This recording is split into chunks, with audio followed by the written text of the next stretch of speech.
Plongeons dans un récit où les herbes de notre cuisine ne sont pas de simples condiments, mais des clés qui déverrouillent les mystères de notre cerveau. Coucou les mangeurs malins, c'est Noé de Happy Nutri.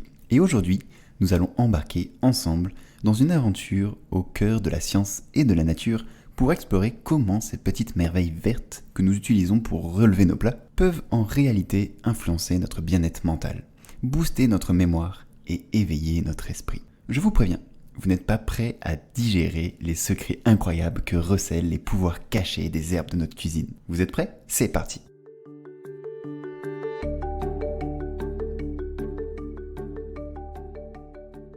Dans un récit qui traverse les âges, nous découvrons que les plantes qui nous entourent, telles que le romarin ou la lavande, ne sont pas de simples plantes décoratives de nos jardins ou des ingrédients de nos cuisines. Elles sont en réalité des acteurs clés dans un phénomène complexe qui se joue au sein de notre cerveau. Ces herbes, souvent rabaissées au rang de simples condiments, voire parfois au simple effet olfactif, possèdent des pouvoirs insoupçonnés, capables d'influencer notre bien-être mental et physique d'une manière que même la science peine à déchiffrer complètement.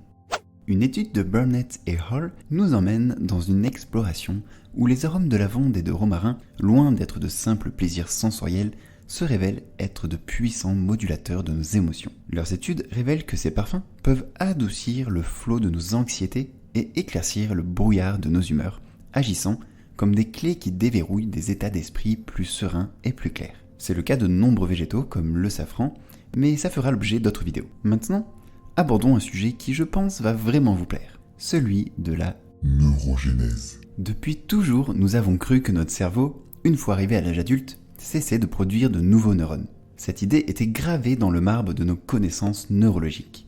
Mais des découvertes récentes ont changé la donne. La neurogénèse, le processus par lequel de nouveaux neurones sont formés dans le cerveau, n'est pas seulement limité à l'enfance ou à l'adolescence.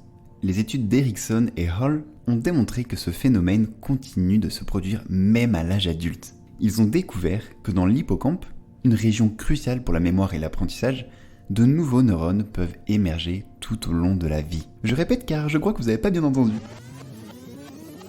De nouveaux neurones peuvent émerger tout au long de la vie. C'est génial ! Cette découverte est cruciale car l'hippocampe joue un rôle central dans nos capacités de mémorisation et dans la régulation de nos émotions. La neurogénèse dans cette région suggère que notre cerveau a une capacité remarquable de plasticité et de régénération, neuroplasticité, ce qui ouvre des perspectives fascinantes pour le traitement de troubles neurodégénératifs et des troubles de l'humeur comme la dépression. Erickson et ses collègues ont poussé plus loin cette exploration en étudiant les implications de la neurogénèse pour la régénération neuronale. Ils ont montré que des facteurs environnementaux tels que l'activité physique, l'apprentissage et même certains régimes alimentaires peuvent influencer ce processus. Cela signifie que nos choix de vie et nos environnements peuvent avoir un impact direct sur la santé et la vitalité de notre cerveau. L'étude de Huger élargit encore notre perspective en soulignant le rôle des polyphénols. Si vous commencez à me connaître, vous devriez savoir que l'univers des polyphénols me fascine. Ces composés chimiques, les polyphénols, sont délicats mais puissants, comme ceux trouvés dans le romarin. À ce jour, on recense des milliers de polyphénols différents. Les chercheurs dépeignent un tableau où ces molécules agissent comme des gardiens de notre santé cognitive, luttant contre le déclin et la dégradation qui accompagnent souvent le vieillissement et les maladies neurodégénératives. Puis nous avons la revue dans Nature Médecine qui célèbre ces découvertes comme une révolution dans notre compréhension du cerveau. Elle marque un tournant dans la recherche neurologique, ouvrant la voie à des thérapies innovantes et à de nouvelles approches pour combattre des conditions comme la maladie d'Alzheimer. Ces études ne sont pas de simples anecdotes, elles sont des révélations qui nous invitent à repenser notre relation avec les herbes et les épices, à les voir non seulement comme des ingrédients de cuisine, mais aussi comme des alliés dans notre quête de bien-être mental et physique. Indice Nutricolore. Le romarin est un aliment feu vert. Ce qu'il faut retenir. Les arômes d'herbes, aromathérapie, comme le romarin et la lavande, peuvent améliorer la mémoire et l'humeur.